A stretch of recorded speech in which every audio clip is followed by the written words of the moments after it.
Bully guys, Nick here, World Rugby Strength and Conditioning Coach Educator. We're now going to go through our deadlift. So one consideration with our deadlift, and same as our squat and all of our other lower body exercises, is to consider your footwear. So if you've got shoes that are very spongy and you're trying to deadlift in them, they're very cushioned, it's going to be hard to balance. It's going to be hard to drive through the ground because it's essentially like you're standing on a few pillows, all right? So you're not going to have as much stability. So when you're lifting or when your athletes are lifting, and if it's safe to do so, feel free to wear more flat-soled shoes or even go barefoot, depending on where you are and what the situation is.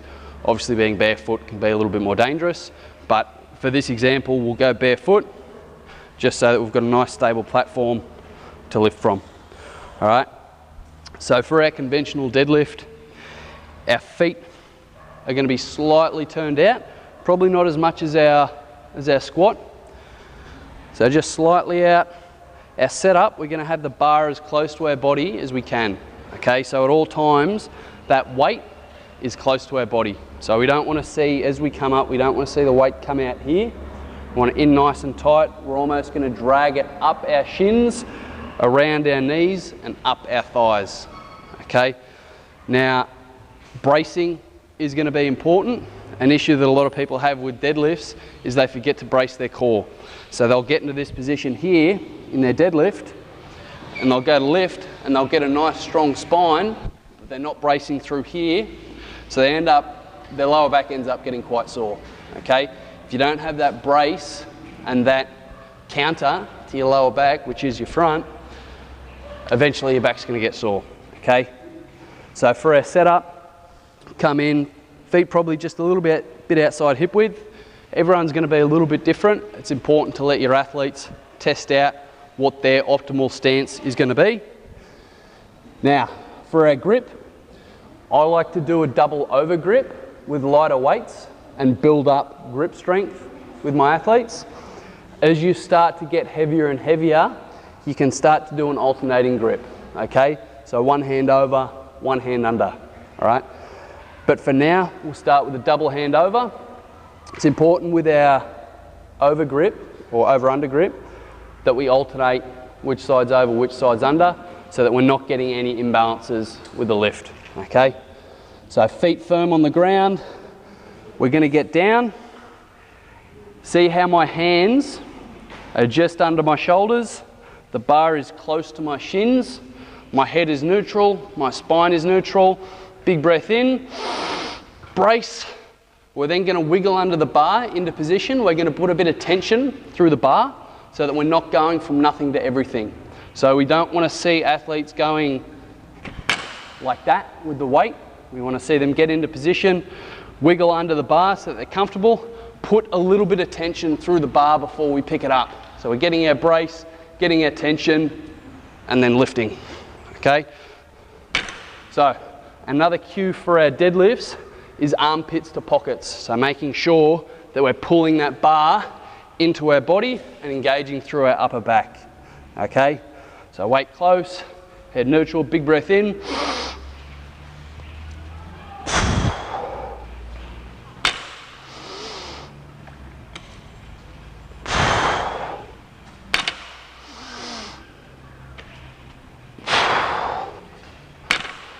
So when we look at the deadlift from side on, the barbell should be going straight up and straight down. So it's in a straight line. So when you look from the side, it's moving like that, okay?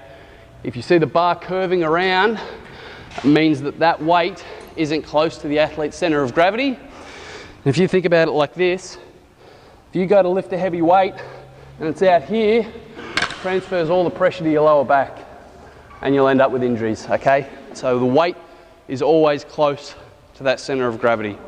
Okay, so we're going to get our athlete to come in and demo for us. So, did you want to leave your shoes on or take them off? It's up to you. You can leave them on if you want.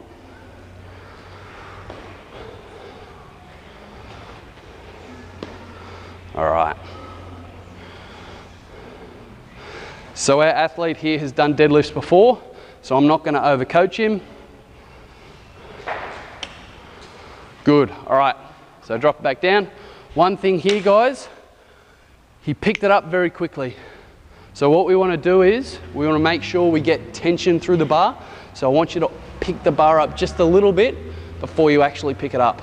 And when you do pick it up, so do you get what I mean when I say put a little bit of tension in the bar? So put a little bit of tension, pick it up without picking it up, get into a good strong position, get that brace, and then lift. Set. All right, let's go. Good. See how then he got a little bit of tension through the bar, got into a nice strong position, and then lifted. Let's go again. Good. Nice. So what I'll get you to do is, next rep, I'm just going to get you to bring your feet in just a little bit closer. So feet just a little bit close together, just a tiny bit, so a bit further out, bit further, bit further out, bit further out. There we go. See how it feels from there? It might not feel comfortable, but I want you to make sure that you're crushing those Coke cans, okay? Weight balance through those feet, so don't let your feet roll in, all right? Set, let's go. Good. Nice and controlled, don't rush it. Good. So what I want you to do is, I want you to imagine you dragging the bar up your shins and over your knees without actually doing it, because that would hurt. Bar close to your body. Good. So, pull it in. So go again. I want you to pull that bar in close. I want it to come up your shins and then over your thighs, okay, over your knees. So up. Slow, slow, slow. There we go, that's better. See how it stays close to your center of gravity? That's what we want. Good. Right, rest.